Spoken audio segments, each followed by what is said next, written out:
Olá,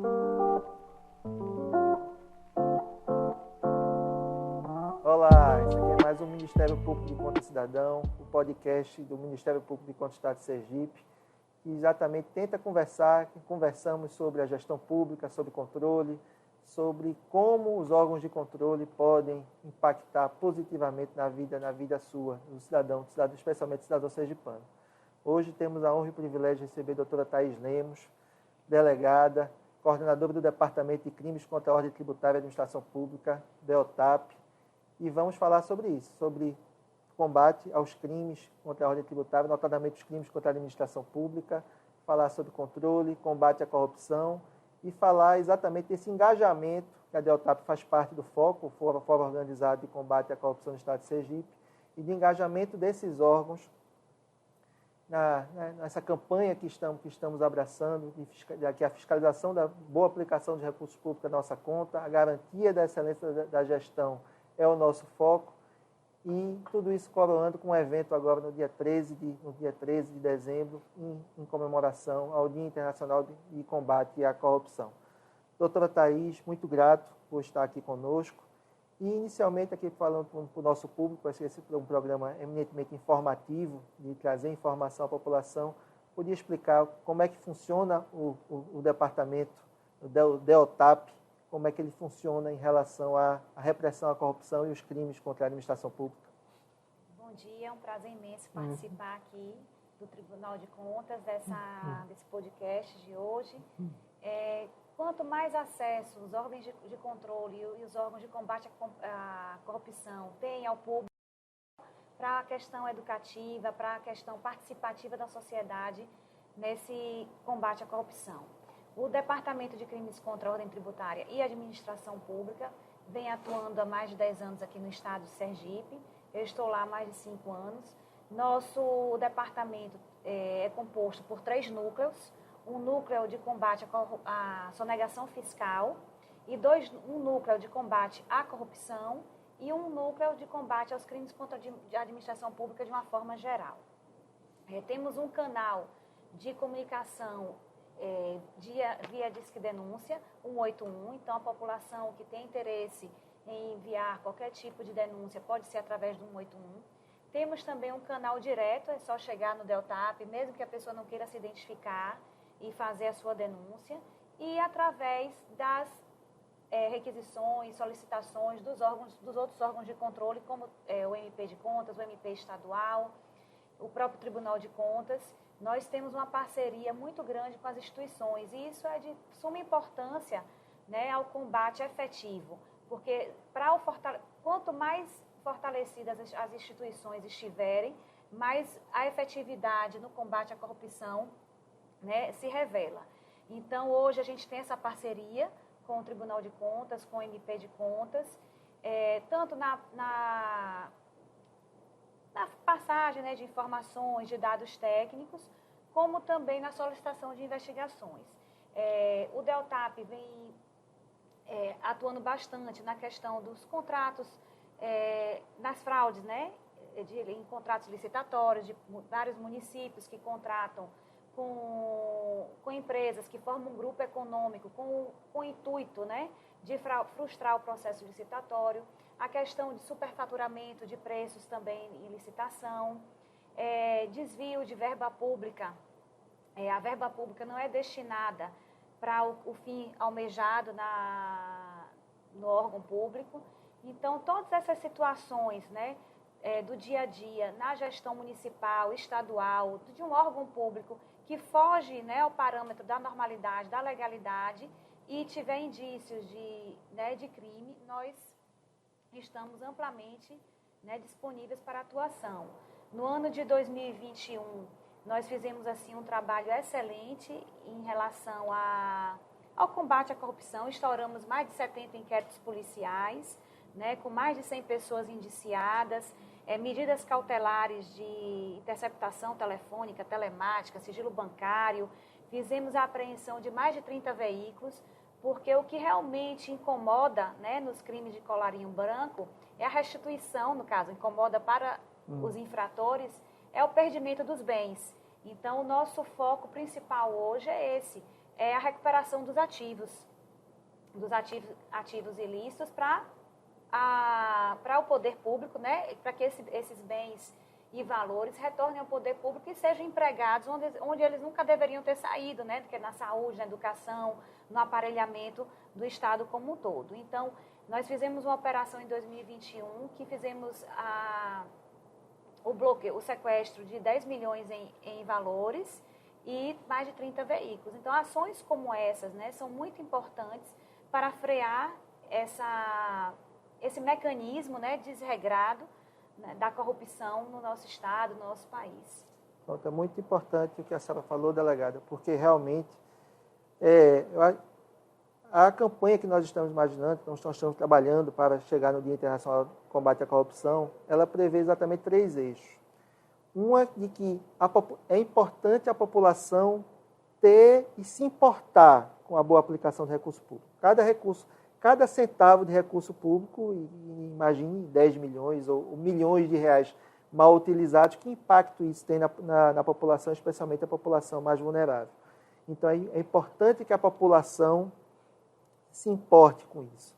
Segundo lado, mostrar que nossos órgãos de controle funcionam e estão funcionando, e a participação, a população se importar e trazendo informações e empoderando e cobrando também uma ação efetiva do poder público, né, na boa aplicação do recurso público é importantíssimo. Então, nossos órgãos de controle estão trabalhando. Então, mostrar as ferramentas e como os órgãos de controle trabalham.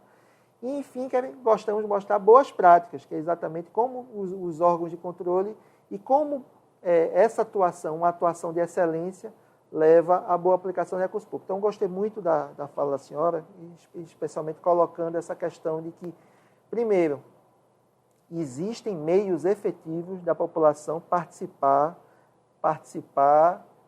do dia a dia do DEOTAP. Exatamente, os canais de denúncia, podia repetir, tem um...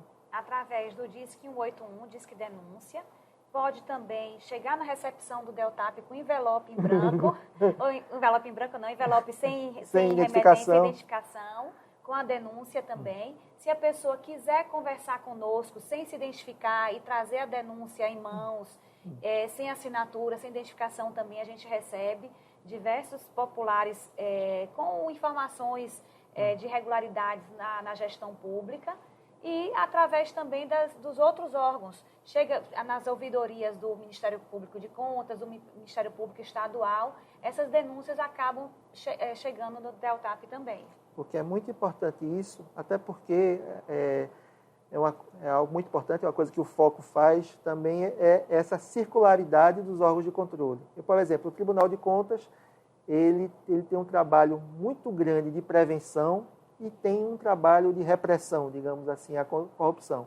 Mas o nosso trabalho de corrupção é limitado, pelo escopo do trabalho, é limitado a, digamos assim, vai até certo ponto. E a partir daí, a partir desse certo ponto, aí assume a Polícia Civil, assume os Ministérios Públicos, que têm acesso a outras ferramentas, como interceptações telefônicas, métodos de investigação mais avançados. Então, é importante que haja os órgãos se conversarem e trazer a população, trazer essa informação, porque também, como a senhora comentou, muito do que tem de superfaturamento, de contratação. Então, por exemplo, nós temos os portais de transparência. Aí aparece um contrato administrativo dizendo estou pagando R$1 milhão por uma determinada prestação de serviço. E aí os próprios prestadores de serviços dizem, não, a gente só recebeu 300 mil, os outros 700 mil estão por aí.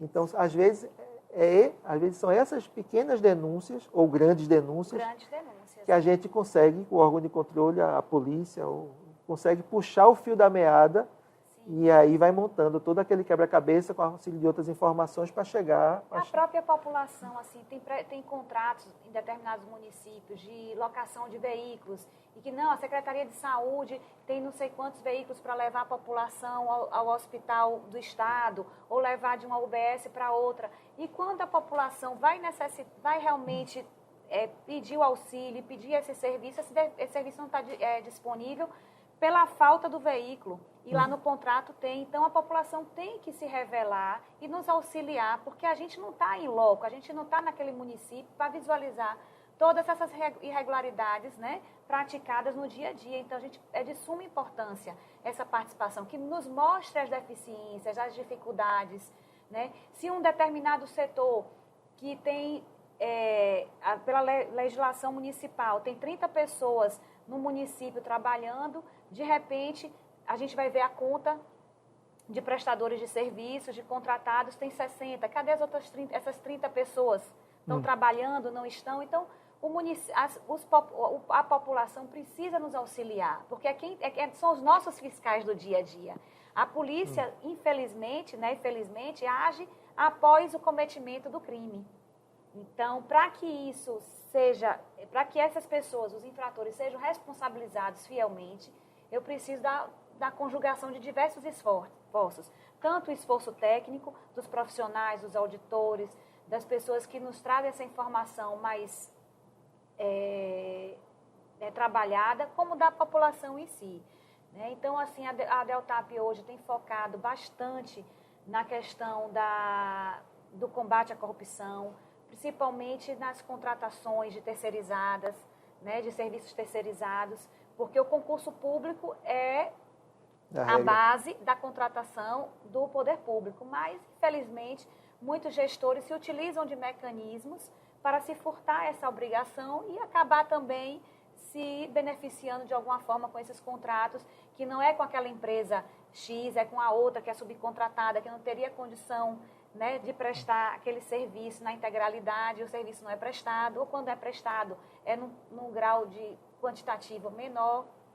Então, são vários aspectos que a gente avalia e que é importante. Eu acho assim, que cada investigação que a gente instaura, por mínima que seja, a gente está contribuindo, né? É um exemplo, é um dado positivo para o combate à corrupção. Eu acho que o Deltap, nenhum órgão de controle, a gente não vai acabar com o fenômeno, né, que é um fenômeno endêmico que está aí assolado, né, desde que o mundo é mundo. Mas eu acho que, assim, uma mãozinha que eu coloque, né, para construir essa fortaleza, né, que um dia espero que os órgãos estejam cada vez mais integrados, vale a pena. Não, e é muito importante. E aí, o valor, digamos assim, que a gente tenta disseminar o trabalho dos órgãos de controle, hoje o trabalho do Deltap, é muito importante exatamente em dois sentidos. Esse sentido de mostrar à população que ela pode interferir, ela pode denunciar, ela pode ficar atenta, digamos assim, para a percepção de que se um determinado serviço público não está funcionando bem, por exemplo, uma merenda, um transporte escolar, uma coleta de lixo, ou um determinado setor que está sem servidores, pode ser que aquilo ali esteja sendo pago e o serviço não esteja sendo realizado. E aí, havendo um retorno. Então, que seria exatamente a definição de superfaturamento. É você contratar alguma coisa, uma merenda, um transporte, pagar por aquele serviço e aquele serviço não ser entregue. Então, a gente vê essas reportagens no Fantástico em outros órgãos, programas jornalísticos, que mostram, muitas vezes, nos contratos administrativos, a sistemática é essa. Você embute um pagamento que é muito maior do que a contraprestação. E aí esse dinheiro pode servir para financiamento eleitoral ou cashback, vou usar a palavra que tem sido utilizada ultimamente, volta para o gestor que ordenou a despesa, enfim. E a maneira que a gente tem de perceber, acho que a gente, ou denúncia, ou exatamente perceber, saber medir, e aí os órgãos de controle têm técnicas para isso, para medir se isso está sendo, se aquele pagamento é verdadeiro ou não. Então, é muito importante esse lado, mas tem um outro lado que acho que é muitíssimo importante também, que é saber, e a senhora colocou alguns números, mostrar que DEOTAP é um departamento altamente efetivo naquilo que se propõe.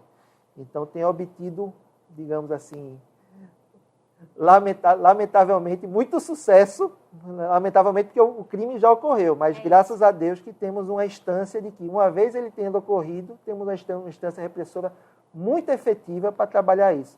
Como é que tem sido esse dia a dia, doutora, em relação a essa efetividade, esse trabalho incansável do DEOTAP e o combate à corrupção em si?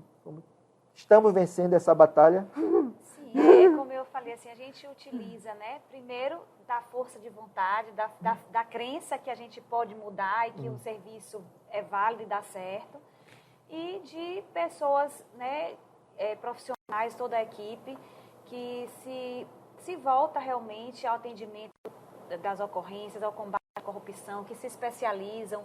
Então, hoje a gente tem um grupo de servidores entre agentes e escrivães que fazem cursos diretos da questão de análise de dados bancários, análise de dados telemáticos e de dados telefônicos. O que eu sei, desculpe interromper, mas eu sei que é muito avançado aqui a Polícia Civil Sergipana nessa questão de análise de dados, análise de dados informatizados, é muito avançada em relação, inclusive, é um exemplo nacional também, eu sei muito disso. Então, a gente tem se esmerado muito, né, nessa busca incessante dessa investigação do combate à corrupção, porque são crimes altamente especializados, né, complexos, que não são fáceis, não tem a materialidade ali, como um homicídio que tem um corpo na nossa frente. Né? Os crimes do colarinho branco são crimes muito delicados de se investigar, porque as provas estão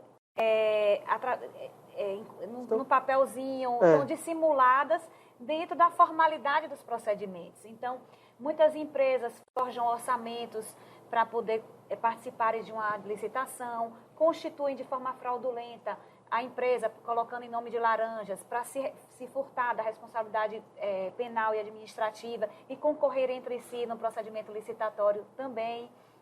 Então, eles têm artifícios, né, especializados com programas de informática, com contadores, profissionais para executarem toda essa dissimulação, né, na prática criminosa. Então, é uma associação, uma organização criminosa que é constituída, né, de forma deliberada para praticar esses tipos de crime. Então, a gente tem se especializado também nesse sentido, né, e o trabalho incansável. A gente, às vezes, não faz essa propaganda, né, do que é produzido, mas, assim, as estatísticas estão aqui em mãos. Só no ano de 2021, nós instauramos inquéritos que, de verba pública, de sonegação fiscal, foi apurado 70 milhões, só da parte de sonegação fiscal. Esses procedimentos, uma vez as pessoas denunciadas com os procedimentos administrativos junto à Secretaria da Fazenda, podem ser revertidos aos cofres públicos. Esse quantitativo aí só de imposto, de uma pequena parcela de imposto que foi sonegada. Imagine o que se pode fazer, digamos, um Estado em termos de 70 milhões em termos de políticas públicas. Em termos de políticas públicas, o que pode ser feito. Então, assim, a gente chega uma requisição do Ministério Público ou do Poder Judiciário, uma requisição do MP de Contas, a gente instaura, vai verificar, fazer uma análise, né, dos nossos alvos, né, os links que esses alvos têm com as empresas que participam daquelas contratações, quem são as pessoas, né, que uma empresa, ou eu falo assim, empresa que é o mais comum, né, que atua em um município, atua em mais 6, 8. Nós temos um estado muito pequeno. E normalmente, quando ela atua mal, digamos assim, criminosamente em um município, a tendência é que ele faça o mesmo modelo de negócio nos outros. Mesmo modelo de negócio. E assim, e o problema da questão do colarinho branco é que muitas pessoas que praticam esse crime, eles têm a mentalidade que dá impunidade. Né, por estar numa classe social mais beneficiada, por ter advogados, por ter o arcabouço, né, do Estado, que eles fazem parte do sistema de poder. Por eles estarem naquela situação, eles se sentem meio que impunes, né? E a própria população, às vezes, não vê aquela prática como uma prática criminosa. Mas quanto um contrato de 300 mil, de 500 mil, num município de 10 mil habitantes, é um contrato considerável, faz uma diferença enorme, né? Em termos de saúde, de educação, de limpeza urbana. Então, assim, a sociedade tem que ficar chocada, tem que se atentar para esse tipo de delito e não achar como algo simples. É da nossa conta, né, doutora? Isso aí é da nossa conta. Toda vez que acontece um desvio de recurso público, é o recurso público da coletividade que está sendo subtraído. Com certeza. Esses investimentos poderiam estar sendo aplicados em áreas vitais para a população. Eu gosto sempre de dar um exemplo, doutora. Assim, o Tribunal de Contas tem os seus sistemas informatizados e de 2017 para cá conseguimos centralizar aqui no âmbito do Tribunal de Contas e os acessos, dados contábeis e as folhas de pagamento aqui do Estado de Sergipe. E nesse ponto nós temos aqui no Tribunal de Contas as folhas de pagamento dos poderes públicos, todos os poderes públicos municipais e do poder público estadual. Então, eu gosto de dizer, a partir desse momento, fazer um cruzamento, por exemplo, de multiplicidade de vínculos. A Constituição só permite, no máximo, o acúmulo de 2 cargos públicos, e em casos específicos, professor, 2 cargos de professor e técnico, ou 2 cargos na área de saúde. Então, agora, eu sempre digo, olha, não adianta acumular, porque vai ser pego. Não tem como não pegar, porque é algo extremamente simples, apertar um botão, já sai a lista da... E a ideia dos órgãos de controle é exatamente isso. Eu acho que essa conversa com a senhora é muito elucidativa, é no sentido de que muita gente, às vezes, não imagina que o Brasil, que sempre tem um índice de percepção de corrupção muito grande, que tem um índice considerado de impunidade muito grande. Não, isso aqui não vai ser pego. Mas a chance de ser pego é cada vez maior, porque os órgãos estão se aparelhando para isso. Então, eu gosto de fazer esse paralelo, porque talvez ainda não cheguemos a esse ponto do 100% de chance de pegar, mas já há enorme possibilidade de quem faz um mal feito, quem desvia um recurso público, especialmente se for uma prática reiterada, a chance de ser pego é muito grande, graças a Deus. Então tem que isso sirva de mais um elemento de dissuasão de quem resolver entrar por esse caminho, não entre, não vá, porque a chance de ser pego é muito grande. Mas justamente nesse ponto, doutora, que acho que a gente já encaminhando aqui para o final, mas acho que a gente pode conversar um pouco sobre esse assunto. É impressionante como exatamente existe essa correlação. Onde tem a má gestão, onde se está desorganizado, onde o serviço público não funciona bem, onde não há profissionalização da gestão, a correlação é muito grande com a possibilidade de ter atos de corrupção, dos pequenos até os maiores. Então, por isso que é muito importante nós trabalharmos também esse lado de perceber digamos assim, onde a gestão não está funcionando, porque onde a gestão não estiver funcionando, pode haver a possibilidade de corrupção ser muito maior. Com certeza, né? Quanto maior a fragilidade do aparelho estatal e dos órgãos de controle, de transparência, né? Quanto mais o município, o Estado dificulta essa análise da transparência, é um sinal de que ele não quer revelar, não quer dar o verdadeiro diagnóstico da situação do seu município, do seu estado, e que pode estar havendo, assim, né, alguns atos, né, de desvio e tudo mais. É muito importante a gente estar atento a essa estruturação do aparelho estatal, municipal e a correspondência com o serviço que está sendo prestado. Por isso que a gente sempre coloca de garantir a excelência da gestão pública é dever de todos nós. Acho que a população tem que estar muito, muito atenta, antenada nesses aspectos, exatamente para que o serviço seja... Quando o serviço público é bem prestado, não há espaço para se gaste mais. Nós temos necessidade, precisamos de medicamento, precisamos de educação, precisamos de obras públicas, e quando elas acontecem com eficiência, certamente não sobra o recurso para exatamente ele ser desviado. A doutora Thaís, acho que a conversa foi muito boa, foi excelente. Parabenizo a senhora pelo trabalho e vamos abrir agora um espaço para dê a sua mensagem aqui à população. Vamos chegar no dia agora em dezembro, o Dia Internacional do Combate à Corrupção. Teremos um evento aqui em Sergipe falando sobre esse dia e de como essa batalha de prevenção à corrupção, de combate à corrupção, de enfrentamento à corrupção, é uma batalha de todos nós. Então fica o espaço aberto para a senhora complementar. Agradeço, doutor João, a participação aqui nesse dia de hoje e nos mostrar, abertos à população, ao tribunal, a todos os outros órgãos que estejam alinhados nessa perspectiva de combate à corrupção e dizer assim, solicitar a sensibilidade de cada população, de cada pessoa, que assim, o combate à corrupção vale a pena.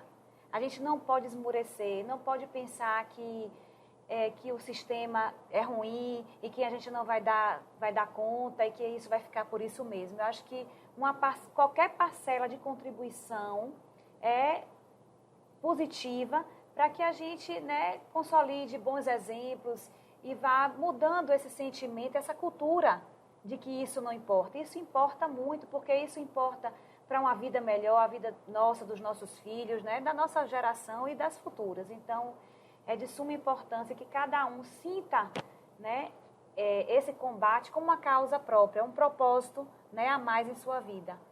Acho que a gente tem que pensar no público como algo grandioso, como algo que é para todos e para a nação. Muito obrigada. Muito bom, doutora. E a gente fica mais tranquila, a população sergipana, saber que se passar por todas as, digamos assim, as redes de prevenção à corrupção e o crime de corrupção, infelizmente, acontecer, temos um departamento da Polícia Civil vigilante para fazer essa repressão. Muito grato a todos. Acompanhem o nosso podcast nas nossas redes sociais e vamos acompanhar todos os órgãos de controle do Foco nesse período até dezembro, falando dessa nossa campanha, fiscalizar a boa aplicação de recursos públicos na nossa conta, garantir a excelência da gestão é o nosso foco. Obrigado, até logo a todos.